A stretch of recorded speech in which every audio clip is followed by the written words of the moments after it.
Hi hello ನಮಸ್ತೆ ಎಲ್ಲರೂ ಹೇಗಿದ್ದೀರಾ? ನಾನು ಚೆನ್ನಾಗಿದ್ದೀನಿ. ನೀವೆಲ್ಲ ಚೆನ್ನಾಗಿದ್ದೀರಾ ಅಂತ ಭಾವಿಸ್ತೀನಿ. ವೆಲ್ಕಮ್ ಬ್ಯಾಕ್ ಟು ದಿ ಮಾನ್ಯ ವ್ಲಾಗ್ಸ್ ಇನ್ ಕನ್ನಡ.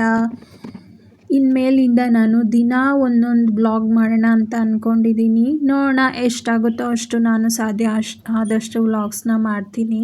ಯಾಕಂದರೆ ನನಗೆ 2 ಬೇಬೀಸ್ ಇರೋದ್ರಿಂದ ನನಗೆ ತುಂಬಾ ಕಷ್ಟ ವೀಡಿಯೋಸ್ ಮಾಡೋದು, ಎಡಿಟಿಂಗ್ ಮಾಡೋದು, ಪೋಸ್ಟ್ ಮಾಡೋದು ಆಗಿರ್ಬೋದು. ಯಾಕಂದರೆ ಮೊಬೈಲ್ ಜಾಸ್ತಿ ಅವ್ರ ಹತ್ರನೇ ಇರುತ್ತೆ. ಸರಿ ಅಂತ ನಾನು ಮಾಮೂಲಿ ರೊಟೀನ್ ಬೆಳಿಗ್ಗೆ ಎದ್ದೇಳೋದು, ನಮ್ಮ ನಿತ್ಯ ಕರ್ಮಗಳನ್ನ ಮುಗಿಸ್ಕೊಳ್ಳೋದು, ಮತ್ತು ಬೆಳಿಗ್ಗೆ ಎದ್ದ ತಕ್ಷಣ ಮೇಯ್ನ್ ನನಗೆ ಸ್ವಲ್ಪ ಹೊತ್ತು ಗಿಡಗಳ ಹತ್ರ ಮಾತಾಡೋದು. ಏನು ಈ ಥರ ಹೇಳ್ತಾ ಇದ್ದಾಳೆ, ಗಿಡಗಳ ಹತ್ರ ಮಾತಾಡ್ತೀಯ ನೀನು? ಒಂದು ಸಲ ಟ್ರೈ ಮಾಡಿ ನೋಡಿ. ನಿಮ್ಮ ಮನೆ ಮುಂದೆ ಇರೋ ಗಿಡಗಳ ಹತ್ರ ಕೂತ್ಕೊಂಡು ಸ್ವಲ್ಪ ಹೊತ್ತು ಮಾತಾಡಿ ನೋಡಿ. ಏನೋ ನಿಮ್ಮ ಮನಸ್ಸಿಗೆ ಏನು ನೋವಾಗುತ್ತೋ ಆ ಮಾತುಗಳನ್ನ ಆ ಗಿಡಗಳ ಹತ್ರ ಮಾತಾಡಿ ನೋಡಿ. ಮನಸ್ಸಿಗೆ ಎಷ್ಟು ಪ್ರಶಾಂತತೆ ಕೊಡುತ್ತೆ ಅಂತ ನೀವೇ ಒಂದು ನನಗೆ ಹೇಳ್ತೀರಾ.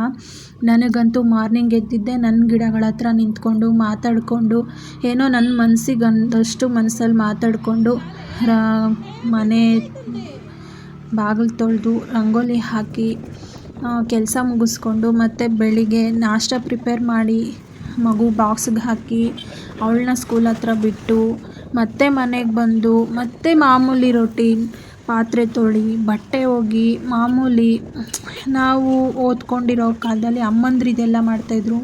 ಅದೇ ನಾನು ಅಮ್ಮ ಆದಾಗ ಇರೋ ಕಷ್ಟ ಈಗ ಗೊತ್ತಾಗ್ತಾಯಿದೆ ನನಗೆ. ಅವಳನ್ನ ಸ್ಕೂಲಿಗೆ ಬಿಟ್ಟು ಬಂದಿದ್ದೆ. ನನಗೆ ಮನೆ ನೋಡ್ತಾ ಇದ್ರೇ ಆಹಾ ಯಾರನ್ನ ಬಂದುಬಿಟ್ರೆ ಏನಪ್ಪ ಮನೆ ಇದು ಅನ್ನಬೇಕು, ಆ ಥರ ಇತ್ತು.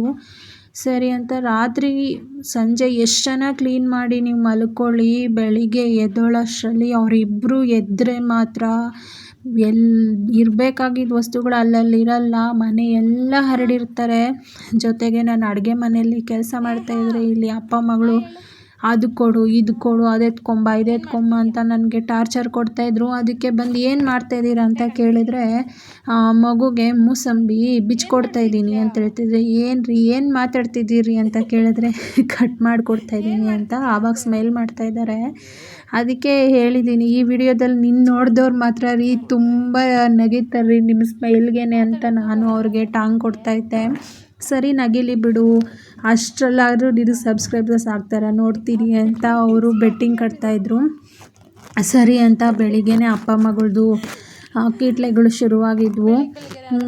ಆಮೇಲೆ ನಾನು ಅವ್ರಿಗೂ ಸರಿ ಏನೋ ಮಾಡ್ಕೊ ಹೋಗಿ ಅಂತ ಹೇಳ್ಬಿಟ್ಟು ಬಂದು ಅಡುಗೆ ಮನೇಲಿ ನಾನು ಕ್ಲೀನಿಂಗ್ ಶುರು ಮಾಡಿಕೊಂಡೆ. ನೋಡ್ತಾ ಇರ್ಬೋದು ಅಪ್ಪ ದಿನ ಸ್ಟವ್ ಕ್ಲೀನ್ ಮಾಡಿದ್ರೂ ಗಲೀಜಾಗ್ತಾನೇ ಇರುತ್ತಲ್ವಾ.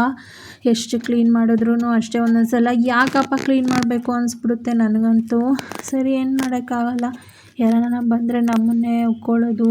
ಅದರಲ್ಲೂ ನನಗೆ ಅಡುಗೆ ಮನೆ ಕ್ಲೀನಾಗಿಲ್ಲ ಅಂದರೆ ನನಗಂತೂ ನೋಡೋಕ್ಕಾಗಲ್ಲ. ಅದಕ್ಕೆ ನಾನು ಫಸ್ಟು ಅಡುಗೆ ಮನೆ ಕ್ಲೀನ್ ಮಾಡ್ಕೊತೀನಿ.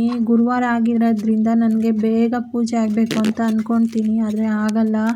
ಬೆಳಿಗ್ಗೆ ಹೊತ್ತು ನನಗೆ ಒಂದು ಮಗು ಇದ್ರೇ ಮಾಡೋರು ಮಾಡ್ತಾರೆ, ಆದರೆ ನನಗೆ ಆಗಲ್ಲ ಬೇಗ ಮಾಡೋದಕ್ಕೆ. ಸರಿ ಅಂತ ಸಂಜೆ ಪೂಜೆ ಮಾಡೋಣ ಅಂತ ಅಡುಗೆ ಮನೆ ಕ್ಲೀನ್ ಮಾಡಿಕೊಂಡು ಹಾಲು ಎಲ್ಲ ಕ್ಲೀನ್ ಮಾಡಿಕೊಂಡು ಬಟ್ಟೆ ಸ್ವಲ್ಪ ಇತ್ತು ವಾಷಿಂಗ್ ಮಿಷಿನ್ಗೆ ಹಾಕಿ ಅದು ಆ ಕೆಲಸನೂ ಆಯಿತು.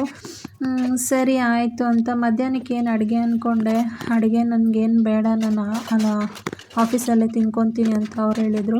ಅದಕ್ಕೆ ನಾನು ರಾತ್ರಿದು ಉಳ್ದು ಸಾಂಬಾರೇ ಇತ್ತಲ್ಲ, ಸ್ವಲ್ಪ ಅದಕ್ಕೆ ಬಿಸಿ ಅನ್ನ ಮಾಡಿ ಮೊಸರು ತಂದಿಟ್ಟೆ. ಮಕ್ಕಳನ್ನ ಬಂದರೆ ತಿನ್ನಲಿ ಅಂತ. ಮತ್ತು ನಾನೇನು ಮಾಡೋಕ್ಕೋಗಿಲ್ಲ, ಸಂಜೆ ಏನೋ ಮಾಡ್ಕೊಳ್ಳೋಣ ಅಂತ ಸುಮ್ಮನಾದೆ. ನನಗೊಂದು ಕ್ವಶನು, ಎಲ್ಲ ಹೇಳ್ತಿರ್ತಾರಲ್ವ ಕೆಲ್ಸಕ್ಕೆ ಹೋಗೋರು, ಏನು ಮನೇಲಿ ಕೂತ್ಕೊಂಡು ನೀನು ಏನು ಮಾಡ್ತೀಯಾ, ಏನು ಕೆಲಸ ಇರುತ್ತೆ ನಿನಗೆ ಅಂತ. ಪ್ಲೀಸ್ ಯಾರಿಗೂ ಆ ಥರ ಏನು ಕೇಳೋಕ್ಕೆ ಹೋಗಬೇಡಿ. ಮನೆಯಲ್ಲಿ ಎಷ್ಟು ಕಷ್ಟ ಇರುತ್ತೆ ಅಂದರೆ ಒಬ್ಬೊಬ್ಬರು ಹೊರಗೂ ದುಡ್ದು ಒಳಗೂ ದುಡಿತಾರೆ, ಒಬ್ಬೊಬ್ಬರು ಆಚೆನೂ ದುಡ್ಕೊಂಬಂದು ಮನೆಯಲ್ಲಿ ಒಬ್ಬೊಬ್ಬರು ಕೆಲಸ ಮಾಡಲ್ಲ. ಯಾಕಂದರೆ ಮನೆಯಲ್ಲಿ ಸಪೋರ್ಟಿವ್ ಹಂಗಿರುತ್ತೆ. ಹಂಗಂತ ಯಾರಿಗೋ ಬೈತಾ ಇದ್ದೀನಿ ಅಂತ ನೀವು ತಿಳ್ಕೊಬೇಡಿ. ಅದು ನನ್ನ ಪ್ರಕಾರ ಹೆಣ್ಮಕ್ಳು ತುಂಬಾ ಕಷ್ಟಪಡ್ತಿರ್ತಾರೆ. ಅಕಸ್ಮಾತ್ ಅವರು ಔಟ್ಸೈಡ್ ವರ್ಕ್ ಹೋಗ್ತಿದ್ದಾರೆ ಅಂದರೆ ಪ್ಲೀಸ್ ಒಂದ್ಸಲ ನೀವು ಹೆಲ್ಪ್ ಮಾಡಿ ನೋಡಿ, ತುಂಬ ಖುಷಿ ಪಡ್ತಾರೆ. ನನಗಂತೂ ಮನೇಲಿ ಇದ್ದುಕೊಂಡೇ ಇಷ್ಟೆಲ್ಲ ಕೆಲಸಗಳು ಮಾಡೋದು, ನನಗಂತೂ ಇಬ್ಬರನ್ನ ಮೇಂಟೈನ್ ಮಾಡ್ಕೊಂಡು ಮಕ್ಕಳನ್ನ ತುಂಬ ಅಂದರೆ ತುಂಬ ಕಷ್ಟ ಆಗುತ್ತೆ. ನಾನು ಒಂದು ಕಡೆಯಿಂದ ಕ್ಲೀನ್ ಮಾಡ್ಕೊಂಬಂದಿರ್ತೀನಿ, ಒಂದು ಕಡೆಯಿಂದ ಹರಡಿರ್ತಾರೆ. 24 ಸಲ ಎತ್ತಿಕ್ಕಿದ್ರೂ ಮತ್ತೆ ತೆಗೆದು ಇಡ್ತಾರೆ. ಸರಿ ಮಕ್ಕಳನ್ನ ಅಷ್ಟು ಮಾತ್ರಕ್ಕೆ ಹೊಡಿಬೋದಾ ಅಂದರೆ, ಅಕಸ್ಮಾತ್ ಏನಾನ ಹೊಡೆದ್ವಿ ಅಂದರೆ ಈ ಕಡೆ ಅಪ್ಪ ಅಮ್ಮಯಿಂದನೂ ಬೈಸ್ಕೊಳ್ಳೋದೆ, ಆ ಕಡೆ ಅತ್ತೆ ಮಾವ ಕಡೆಯಿಂದನೂ ಬೈಸ್ಕೊಳ್ಳೋದೆ. ಯಾಕೆ ನಮ್ಮನ್ನೇ ಬ್ಲೇಮ್ ಮಾಡ್ತಾರೆ? ಮಕ್ಕಳು ಮಾಡೋದು ಸರಿನಾ?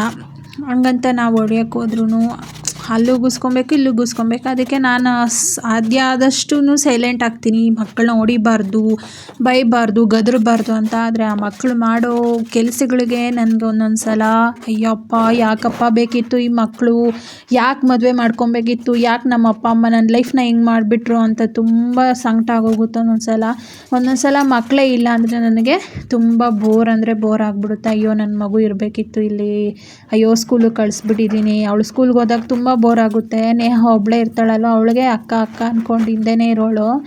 ಆದರೆ ಅವಳು ಸ್ಕೂಲ್ಗೆ ಹೋದಾಗ ನೇಹ ಅಂತೂ ತುಂಬ ಬೋರಾಗಿರ್ತಾಳೆ. ಸರಿ ಅಂತ ನೇಹ ಚಿಕ್ಕವಳು ಅಷ್ಟೊಂದು ಇದು ಮಾಡಲ್ಲ, ಮಾನ್ಯನೇ ಜಾಸ್ತಿ. ಸರಿ ಅಂತ ಮನೆ ಕೆಲಸಗಳೆಲ್ಲ ಒಂದೊಂದೇ ಮುಗಿಸ್ಕೊಂಡು ಬರ್ತಾಯಿದ್ದೀನಿ. ನಮ್ಮ ಮನೆಯವರು BBMP ಅವ್ರು ಬಂದಿದ್ದರು ಅಂತ ಪಾಪ ನೀನು ಅರಮನೆ ಕ್ಲೀನ್ ಮಾಡ್ತಾ ಇದೀಯಲ್ವ ಅಂತ ಹೇಳ್ಬಿಟ್ಟು ಅವರು ಕಸ ಹಾಕಕ್ಕೆ ಹೋದರು. ಯಾವುದನೋ ಒಂದು ಕೆಲಸ ಹೆಲ್ಪ್ ಮಾಡ್ತಾ ಇರ್ತಾರೆ, ಪರವಾಗಿಲ್ಲ ನನಗೆ. ಅದು ಇದು ಅಂತ ಏನಿಲ್ಲ.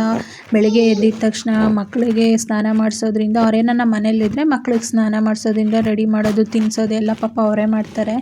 ನನಗೇನು ಅಷ್ಟೊಂದು ತೊಂದರೆ ಕೊಡೋಲ್ಲ. ಹಾಗಿದ್ದ ಕಿಚನ್ನು ಇವಾಗ ಹೀಗಾಯಿತು, ನೋಡ್ತಾ ಇರ್ಬೋದು. ನನ್ನ ಪುಟ್ಟ ಕಿಚನ್ ಇದು. ನಿಮ್ಗೆ ಇಷ್ಟ ಆಯಿತಾ? ಪ್ಲೀಸ್ ಲೈಕ್ ಮಾಡಿ. ಮತ್ತು ನಮ್ಮ ಫೇವ್ರೆಟ್ ಸ್ಪಾಟ್ಗೆ ಹೋಗೋಣವಾ? ಫೇವ್ರೆಟ್ ಸ್ಪಾಟ್ ಅಂದಿದ ತಕ್ಷಣ ಶಾಕ್ ಆಯಿತಾ? ಇದು ನನ್ನ ಬಾಗಿಲಲ್ಲಿ ರಂಗೋಲಿ ತೋರಿಸಿಲ್ಲ ಅಂದರೆ ಆಗುತ್ತಾ? ನಾನು ರಂಗೋಲಿ ತೋರಿಸಿ ಮನೆ ಬಾಗಿಲು ತೋರಿಸಿದ್ರೇ ನನ್ನ ಖುಷಿ. ವಿಡಿಯೋ ಇಷ್ಟ ಆಗಿದ್ದಲ್ಲಿ ಪ್ಲೀಸ್ ಲೈಕ್ ಮಾಡಿ, ಶೇರ್ ಮಾಡಿ, ಸಬ್ಸ್ಕ್ರೈಬ್ ಆಗಿ. Thank you.